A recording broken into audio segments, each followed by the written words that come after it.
Ceman RURETIK LABANGSO APIRTHE Seng tenge une nang pane RURETIK LABANGSO APIRTHE Seng tenge une nang pane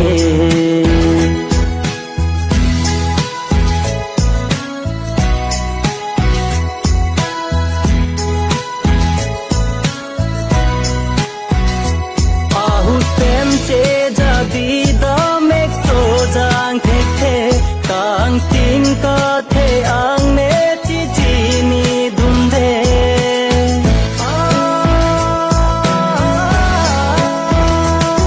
hu tem che da di da mek so dang the the tang ting ka the ang ne chi chi ni dum de som si teng ne pen mo leng dun di ma kang hon ne pe ma nang ne phan mong ve lo bana som song dun ne kai che phe dak dun ong ne RURETIK LABANGSO APIRTHE Seng tenge une nang pane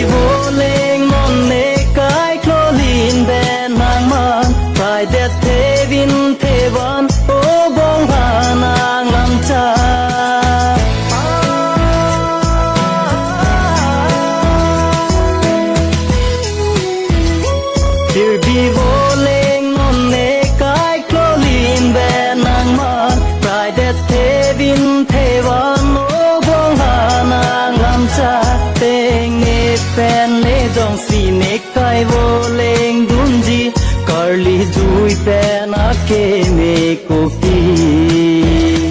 RURETIK LABANGSO APIRTHE